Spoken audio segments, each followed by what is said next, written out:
അയാളുടെ നിരവധി കഥകൾ ഞാൻ കേട്ടിട്ടുള്ളതാണ്. സത്യമാണോ എന്നൊന്നും അറിയില്ല, അതിന്റെ പുറകെ ഞാൻ പോയിട്ടുമില്ല.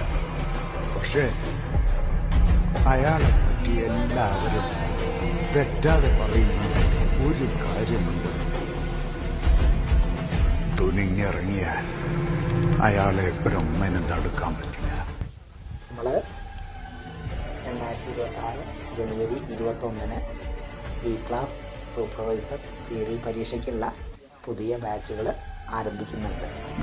ITI കഴിഞ്ഞ് പെർമിറ്റ് എടുത്തവരാണെങ്കിൽ രജിസ്റ്റർ ചെയ്ത് 2 വർഷം കഴിഞ്ഞിട്ടുണ്ടെങ്കിൽ നിങ്ങൾക്ക് ബി ക്ലാസ് സൂപ്പർവൈസർ പരീക്ഷ എഴുതാൻ കഴിയും. പ്രത്യേകം ശ്രദ്ധിക്കാം, നിങ്ങൾ സ്വന്തമായി ബി ക്ലാസ് സൂപ്പർവൈസർ പരീക്ഷ എഴുതി നിങ്ങളുടെ പേരിൽ തന്നെ ബി ക്ലാസ് കോൺട്രാക്ടർ ലൈസൻസ് എടുത്ത് മുന്നോട്ട് പോകുന്നതാണ് ഏറ്റവും നല്ലത്. നിങ്ങൾ ആലോചിച്ചോളൂ. 2025 26 പുതിയ ബാച്ച് തുടങ്ങുന്നത്. ഓക്കെ.